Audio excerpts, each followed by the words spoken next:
नमस्कार. आज आपण गुळाचा वापर करून लापशी बनवणार आहोत. लापशी बनवताना काय होतं, कधी-कधी ही लापशी मोकळी होते, सुटसुटीत होते आणि कोरडी होते. त्याच्यामुळे फारशी खायला कोणाला आवडत नाही. तर ही लापशी योग्य प्रमाणात बनवली तर छान अगदी प्रसादासारखीच लापशी तयार होते.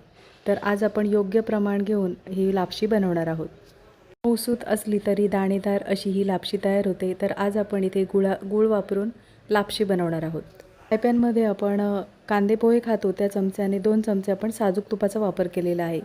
गॅसची फ्लेम स्लो ठेवायची आहे आणि आवडीप्रमाणे ड्रायफ्रूट्स आपण 1 मिनिटभर आपण साजूक तुपामध्ये परतवून घेणार आहोत. गॅसची फ्लेम स्लो ठेवूनच आपल्याला ड्रायफ्रूट्स छान आपण परतवून घेणार आहोत. तर एखाद मिनिटभर आपण हे फ्राय पॅनमध्ये आता परतवून झालेले आहेत आणि एका डिशमध्ये आपण आता काढून घेणार आहोत. फ्राय पॅनमध्ये आपण 1 वाटी लापशी म्हणजे गव्हाचा रवा असतो तो आपण परतवून घेणार आहोत. सतत परतवत राहायचं आहे. घरातील कोणत्याही एका वाटीचा अंदाज घेऊन 1 वाटी आपण इथे गव्हाचा रवा घेतलेला आहे म्हणजे लापशी. तर सतत ढवळत राहायचं आहे. अगदी बदामी रंगावर आपण भाजून घेणार आहोत. तर ही लापशी अगदी सतत ढवळत राहायचं आहे म्हणजे सर्व बाजूने छान भाजली जाते. तर सतत ढवळत राहा म्हणजे छान असा रंग येतो. रवा हा सतत ढवळत राहायचा आहे म्हणजे गव्हाचा रवा आहे तो आपण सतत ढवळत राहायचा आहे. इथे पाहू शकता छान असा बदामी रंगावर आपण भाजून झालेला आहे. तर दुसरीकडे आपण ज्या वाटीने गव्हाचा रवा घेतलेला म्हणजे लापशी घेतलेली त्याच वाटीने आपण 3 वाटीभर पाणी उकळून घेतलेलं आहे. पाणी हे उकळूनच घ्यायचं.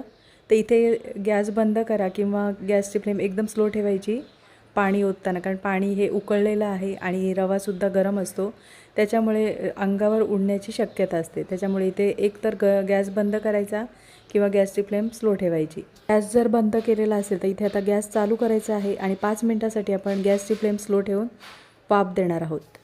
5 मिनिटभर आपण झाकण ठेवल्यानंतर इथे पाहू शकता छान असा रवा फुललेला आहे म्हणजे 5 मिनिटामध्ये पूर्णपणे पाणी शोषून घेतलेलं आहे. 1 वाटी रव्यासाठी म्हणजे जो आपण लापशीचा रवा वापरलेला त्या लापशीच्या रव्यासाठी आपण इथे 3 वाटी पाणी उकळून घेतलेलं आहे. पाणी हे उकळूनच घ्यायचं म्हणजे छान लापशी तयार होते. तर ज्या वाटीने आपण लापशी घेतली त्याच वाटीने 1 वाटी आपण बारीक केलेला गूळ वापरलेला आहे. तर इथे आता गूळ आपण व्यवस्थित असं मिक्स करून घेणार आहोत आणि गूळ हे बारीक करूनच घ्यायचं म्हणजे प्रमाण व्यवस्थित होतं म्हणजे जास्त पण गोड होत नाही आणि व्यवस्थित अशी गोडसर तयार होते. तर इथे आपण गुळाचा वापर करताना लक्षात ठेवा बारीक करूनच घ्यायचं किंवा तुम्ही पावडर वापरली तरीसुद्धा चालेल. तर इथे आता गूळ व्यवस्थित असं आपण लापशीमध्ये मिक्स करून घेणार आहोत. गॅसची फ्लेम स्लो ठेवायची आहे. गूळ आणि आपण इथे ड्रायफ्रूट्सचा वापर केलेला आहे. तर इथे आता गूळ व्यवस्थित असं मिक्स करून झालेलं आहे. गूळ व्यवस्थित असं मिक्स करून झाल्यानंतर इथे पाहू शकता साधारण अशी पातळ अशी लापशी तयार होते. गॅसची फ्लेम स्लो ठेवायची आहे आणि स्लो गॅसवर आपण झाकण ठेवून 5 मिनिटासाठी वाफ देणार आहोत. तर इथे आता 5 मिनिटं झालेली आहेत आणि छान अशी वाफ आलेली आहे आणि इथे पाहू शकता छान अशी आपली ही लापशी तयार झालेली आहे. एकदा ढवळून घेणार आहोत. गूळ छान विरघळलेला आहे आणि एकदा आता लापशी आपण ढवळून घेणार आहोत.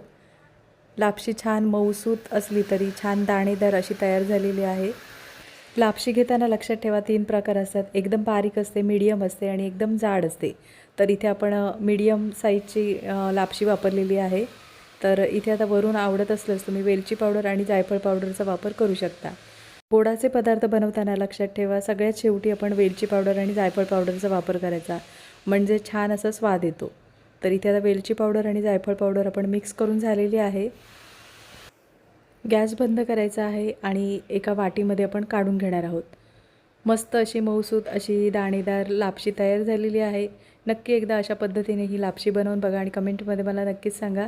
आजची रेसिपी आवडली असेल आणि चॅनलवर नवीन असलात तर चॅनलला सबस्क्राईब करा आणि व्हिडिओ आवडला असेल तर लाईक शेअर करा. पुन्हा भेटू अशाच नवीन रेसिपीमध्ये.